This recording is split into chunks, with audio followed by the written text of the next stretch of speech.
Hi everyone, Armored Pants here, and I have another video for you. In the Russian line is the Tier 6 KV-2, the DERP monster. As always, we will have a look at tech spec first using blitzhanger.com, which is an excellent resource for all blitzers. Now, this is also the second video in our Corona support stay at home, play more Blitz competition and giveaway, which is a premium tank giveaway. So somewhere in this video there's a 6-digit code hidden. Find it, write it down. There's two more. One is in the video on the comment that was out yesterday, and there's another video that will come later this week. Collect all three codes. If they're correct, email me on armoredpants@gmail.com. Make sure you're a subscriber, and you'll enter the draw, and then you'll get a free premium tank should you win, which is any premium tank which is available in the shop on the 24th of March is when the draw ends. Now, KV-2, let's talk about the KV-2. Obviously it's a historical tank. It saw active service in World War II. In Blitz it's iconic, right? It is the first kind of derp monster that people get access to. It is iconic. It puts fear into the enemy, but it's not for everybody. It's a Marmite tank. It's either hated or loved. Some players just really don't like it. Some players want to play the KV-2 just for its derp. Some go to the KV-2, find they don't like it, and then they want to move on. And if you're one of those players, I also have some tips for you in this video as well. But of course we're going to concentrate on the derp gun as well, because that is key to this tank. So firstly, on the KV-2 itself, I would run condensed milk because that helps with the reload, because the reload is painfully slow on this tank. There are three gun types, but we're really only interested in two. The middle gun, which is the 152mm, which is the derp gun, and the 107mm top gun, which is not for derp players, but if you find yourself coming to this tank and just want to grind out of it to the next tank, I'd recommend you use that 107mm gun. We'll discuss why in a second. Gun rammer or not, well, you get 20.2 seconds reload versus 21.7 if you use gun rammer, but your HE pen is drops from 84 to 78. So it's up to you. I mean, I think 78mm of HE pen is enough, and I prefer faster reload, but it's up to you. It's your decision. 152mm gun is all about HE, and you get 960 damage points, and even if you don't pen, you get 300 plus splash damage points with it. So some players only for HE, they don't for anything else, because the AP is really patchy on this. Muzzle velocity is low, 525 meters per second. Even with supercharge, it's only 683 meters per second, so it's really slow. And the dispersion is the killer on this tank. Dispersion is 0.489 meters or 48.9 centimeters, 100 meters. And without refined gun, it goes up to 0.543 or 54.3 centimeters per meter. And dispersion is key to playing this tank. So let's take a time out and have a look at a mini tutorial on dispersion, because it's really important when you're playing the KV-2. So dispersion is actually a misnomer. What dispersion means in Blitz is actually your maximum deviation. That is the actual maximum amount that you can deviate from the center point of your aiming target at 100 meters. So therefore, let's call it deviation rather than dispersion. I think it's a much better description. The stats that you see in Blitzhanger, or when you look in Garage into the technical aspects of the tank, show dispersion 100 meters. So that means if we take a dispersion factor of 0.35, it means that the shell can land a maximum of 35 centimeters off center of the aiming circle at 100 meters. Now, dispersion is not linear. There's another key thing to note. It is based on the square root. So therefore it's not a linear multiplier. So at 200 meters in the previous example, dispersion of 0.35 is not 0.7. It's actually calculated using the square root. So therefore we get the following. At 200 meters it's 0.49 meters, at 300 meters it's 0.6, and at 400 meters it is doubled, right? So with the KV-2 example we used, what does that mean? Well, it means that at 100 meters it's 48.9 centimeters off target, but at 400 meters it's double. It's almost a meter. Now if you are aiming at a small target, right, you can be a meter off target with dispersion on this tank.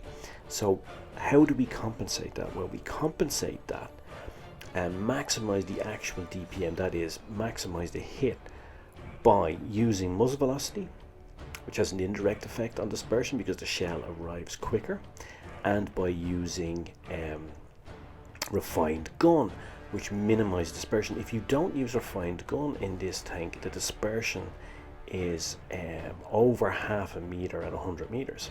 So therefore we need to use refined gun. And this is not opinion, this is mathematical fact. So you need to understand dispersion, you need to understand muzzle velocity, how they impact on your ability to hit a target and to pen it on distance. And of course you need to also, another key thing about this, and we'll discuss a little bit later on, is the aiming time. The aiming time in the KV-2 is very long if you use the 152mm gun. So you need to bear that in mind as well. We'll discuss that a little bit later on when we look at the tech spec. So lessons learned here, we're going to use supercharge and we're going to use refined gun to maximize our chance of hitting. Now I mentioned that if you get to the KV-2 and you want to grind past it because you don't like that DERP gun, and it's not for everybody, then load up the 107mm gun. It's much more normalized gun handling, right? The stats on that are you get 175mm of pen with AP, 230 with APCR, and 59 with HE, which is still pretty good. I mean, for a tier 6, 107mm gun is still very big, right? Muzzle velocity then is much higher as well. It's 1079 meters per second, or 1359 meters per second with APCR. So APCR has 20% higher muzzle velocity than your AP and HE rounds. And the dispersion is more normal. Dispersion is only 0.367 meters at 100 meters. So therefore the gun handling is less patchy, much more normalized, much easier, much more typical of a standard heavy.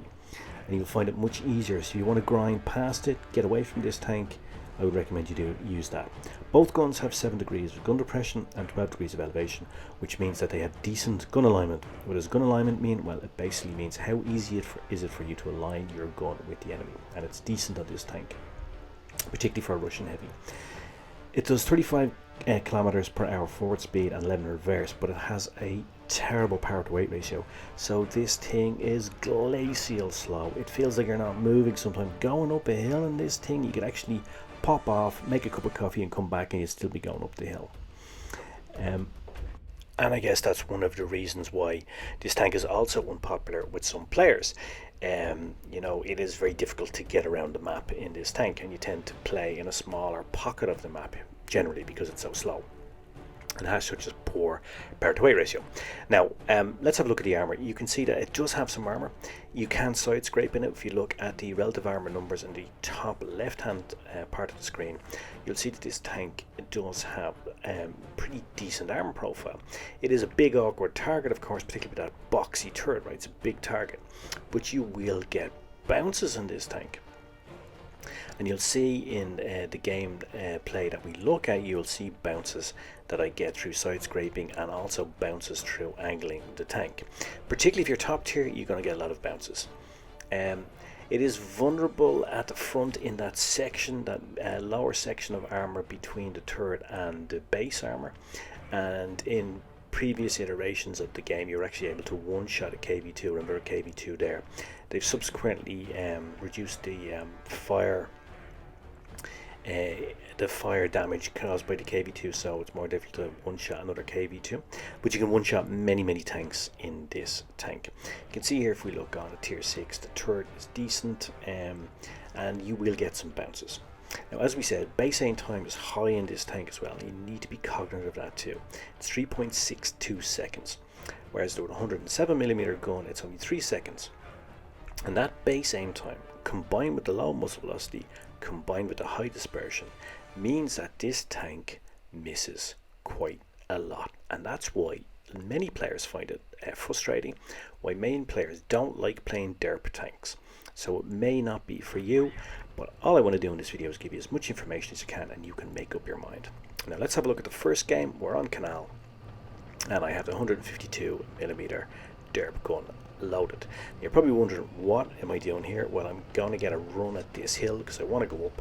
I want to bring that big DERP gun into play and try to get as many targets as I can, but I know I'm slow, so in a slow tank like this hill often represents the best opportunity of getting the best fields of fire and the most targets early on in the game. Now, one of the key skills, thank you very much CMT5 there, good job my friend, thank you. Now, one of the key skills, I would say the key skill to playing the KV-2 well, the key player skill is patience. If you are not a patient player, you will not do well in this tank. It is not a tank for players who want to rush in games, who want to take lots of shots, who want to snap off shots. This tank is not for you. Patience is the key skill to playing the KV-2 well. Why? Well, because of that slow aim time, because of that slow reload, because of that slow movement, because of that poor power to weight ratio, and because you need to take your time with each shot and make it count. You also need to wait for opportunities in the game. Patience is the key skill. If you take one thing away from this video, please take that. If you're not a patient type of player, and I know many who are not, for example, my clan lead, Tipsy McStagger, he is not a patient player. He loves to run around the map, which is why Crommy B is his favourite tank. Many players have different play styles, but if you're not a patient player, the KV-2 is not for you. Okay, you see there, again, what I mean about the patchy gun handling. Possibility to one-shot the leopard, but when the leopard's moving, with the aim time, the muzzle velocity and all that, I get a low roll. But as I said, even your low rolls in this tank, if you hit, are anything between 250 to 400 DP. So, you know, they're not always wasted shots. But of course you want to make your shots count as much as possible. By the way, as I said, you fire HE almost all the time, this KV-2 with the DERP gun. And you see what I'm going to mean. You see what I mean here about it, right? You don't really need to select a particular part of the tank as long as you're going to hit. If it's under 300 damage points, normally you're going to clear it off with a HE round. You don't have to pen. Splash damage is enough. Splash damage in this tank with a 150mm DERP gun is huge. If you are new to the KV-2, you know, as I said before, some experienced players, some KV-2 masters, don't load anything else on this tank, just HE. They don't bother with the AP because the AP is so patchy and it's so unreliable that they just don't bother with it. They would prefer to take their guaranteed 300 to 400 damage points with a HE round than the possibility of missing with with AP. Now, I do load up AP, and there's a particular reason for it. HE rounds won't go through even things like buildings, etc. Right? They do not pen, right? So HE, how it works, if you're new to this, obviously experienced players know this, HE explodes on impact with the first thing it hits. So therefore you can't fire through wooden structures, you can't fire through fences, huts, etc. Right? And that is a problem. So HE is not a push through round. So that's why I load up usually a small amount of AP and premium AP on this tank, just so I have something that will go through a target should the opportunity or the circumstances necessitate it. But as I said, some players don't bother and they do very well. Now I'm in a bit of a pickle here now. I am down to just me, and I'm against 4 tanks. You can see here I got a bounce. I'm going to get some more bounces here. I wanted to try to take on the VK, but now I really need to face up to this nightmare. I can't let him put his big HE round to the side of me, so I need to face up to him. So I'm just going to back off because I know that the gun handling on Nightmare is really patchy, right? I'm also not going to bother trying to find a sweet spot on him. I'm just going to take my alpha rolls using HE because it allows me less time on target and more chance of getting a bounce. So that's what I'm doing here. Drop the adrenaline, it's just come back in the nick of time, and I am going to try to get bounces off this Nightmare. Another one there right off the apex and off the armor and the track, and then I use my superior armor to ram him. As I've said before on channel, the great thing about ramming is it is the round that never ends. Now we come back to the VK. You can see here that I may need to push through onto him, so what I do is, and this goes back to my earlier discussion about AP, I actually load up an AP round. I have plenty of time to aim onto him. I'm not sure if he went AFK or if he just didn't see me or whatever, because he did fire around at me earlier. But nonetheless, I will take that as it was a 4v1. I'm going to take every break I can. Now I'm going to cap this base here, which is what I need to do because we are a base down and it's 1v1. I'm going to try to take out the last tank, but I know I can't catch him, so therefore I am prepared to go to D now, should I need to capture the base, because I can't really chase this guy. But there he is now, and this is what I mean about the patchy gun handling, right? You see that? That is the poor muzzle velocity, and that is the dispersion. This is exactly what we spoke about in the mini tutorial. That is the dispersion in action there. It's probably around 70 centimeters at that distance, and that's why I missed him. Now, what I did here was I didn't bother moving, didn't do anything fancy, because I've got such a long base aiming time. I just stopped where I was, let the gun aim in on him before I have the round reloaded, and then fire away and clear him off. So 6 kills, almost 3 KV damage, mastery badge delivered, Kalabanov badge delivered as well.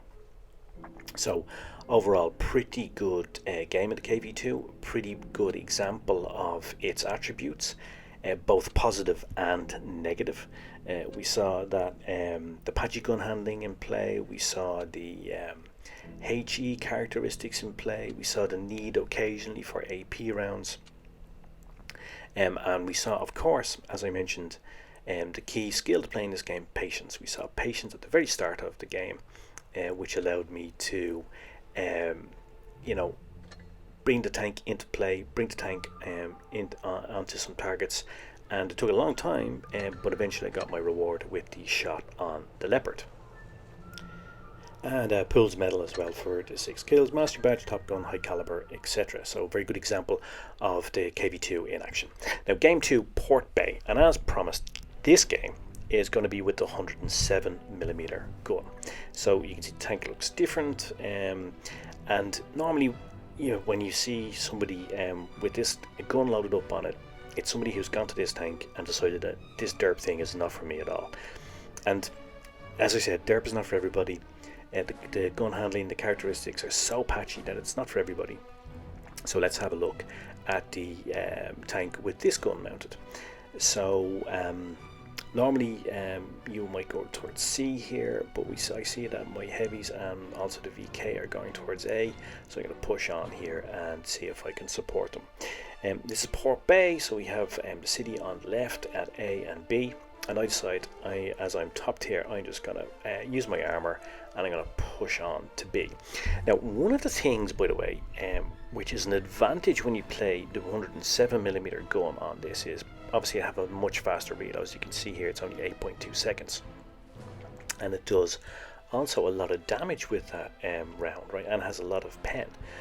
But one of the things is, when players see you, they automatically assume that you have the 152mm gun, right? So that means that they will do several things, right? Firstly, they don't think that you're going to be able to put 2 rounds into them in 16 seconds, right? Or if you fire one immediately in 8.2 seconds, they're not expecting that at all. And many players, if they don't look at the gun, if they just see you indirectly through the minimap or through spotting, they are not expecting you to be reloaded, and they're not expecting you to be able to put rounds into them so quickly. They maybe think they have plenty of time to come in while you're reloading. So it takes a lot of players by surprise, right? So that's one advantage, right? Second advantage is that you can fire through cover, as I do there. Fire through soft cover like the bricks, like wooden structures, etc., because you're firing your AP rounds more often than not. So the key differences are better gun handling, better reload, you have firing AP rounds rather than HE rounds as your standard, and also taking players by surprise, are not expecting, because most KV-2 players have the 152mm derp gun loaded up, because that's kind of what this tank is all about. So this can take players by surprise because it's unusual to see a KV-2 with a 107mm gun. But as I said, the 107mm gun is still very big. If you're top tier as I am here, that is a big gun to be carrying up against tier 5s and tier 6s, right? And even if you're up tiered, you know, even against tier 7s, 107mm gun on a heavy tank is still pretty big. Nothing, and it has decent pen, decent gun handling as well. So if you find yourself in this tank, the KV-2, and you've chosen that route, and you're not happy with it, and you want to just move on and get past it to tier 7, so you want to grind past it, then I would load up the 107mm gun, because you'll find the gun handling characteristics much easier and much better than the 152mm DERP gun, because as I said, DERP is not for everybody. You'll see here some bounces coming up. You know, this tank will get bounces, as I said, particularly if you're top tier, you're going to get bounces in this tank. It does have a decent armor profile, especially when it's the top tier. You can see also its DPM is pretty good with the 107mm gun too, right? And also it's more reliable, so in many cases your actual DPM is better than it would be on the 152mm gun. So doing what we should do in Supremacy, in case we can't catch him, although we do have the VK left, going to capture C. We've all the bases captured now. Again, another bounce. And you know, if you are a tier 5 medium like this and you see a KV-2 pushing onto you, it doesn't matter what gun is uploaded, it is not a pleasant sight, and you panic and you rush your shots, and you do what this guy did here, gets one bounce and just really just blows his chance of running away or doing something positive. He just panics, and a lot of players do, right? Because this is not the kind of tank you want to see coming straight onto you, particularly if you're in a medium tank. And if you're in a lower tier medium tank, it is not the kind of day you want to have. So here we go, a very good game in that tank. I think demonstrating it's much better gun handling, it's much better reload, but of course it's less fun, right? You know, the DERP gun is the fun gun, right? Although for some it's the glum gun, right? Because you find it very frustrating, and many players do. So as I said, I'm not going to abandon you to your fate. If you're not happy with it, then, you know, choose the 107mm gun, grind your way past it, and then sell your KV-2 and move on. Another good game there. Another Pools medal delivered, another Mastery badge delivered, high caliber on top gun delivered again. So you can see, you know, there's nothing particularly wrong with having a 107mm gun, but of course it is not the reason why players choose the KV-2. They choose it for that big boomstick, because it is so much fun. So but again, as I said, 107mm gun, there's nothing really wrong with it. Okay, so let's have a recap of the key points about this tank. So it is an iconic Blitz tank, right? And you know, it's the DERP monster. It's the first DERP monster that many players get to have access to, but it's not for everybody, right? The top gun, 152mm one, is the fun gun, right? That's the gun that most players want to play with, because it delivers that big alpha rolls. But it's also the glum gun, as we said, because it has atrocious handling, and it's just not for everybody, right? Painfully slow reload. It's going to be 20 to 22 seconds depending on your setup, but even at 20 seconds it's still so slow. The dispersion, aiming time, and the muzzle velocity are a mix, right? That is a perfect storm of how to miss. But when this tank hits, boom baby, boom, it is a thing of beauty. 107mm gun, as we discussed, is more normal, so if you want to just grind out, mount that up, get your XP and get out. Regardless of which gun you use, I would use Supercharged and Refined gun, and it helps a lot. And as I said, the key skill, the number one skill when you're playing the KV-2 is patience. If you don't have it, then don't play it, because the tank is glacial slow. It has that poor power to weight ratio. It has all the possibilities of missing because of the dispersion, the muzzle velocity, etc. So patience is the key skill for this, and if you don't have that, if you're not a patient player, then move on past the KV-2. But when it works, and there's nothing quite like the feeling of one-shotting a red, particularly if it's a higher tier. You'll fire in, do like 960 damage, set it on fire, boom. It is a beautiful feeling and one of the best in Blitz, and why the KV-2 is so popular with so many players. So cheers Mush, thanks for watching, I hope you enjoyed it, I hope you found it useful, and I guess all that remains for me to say is pants off.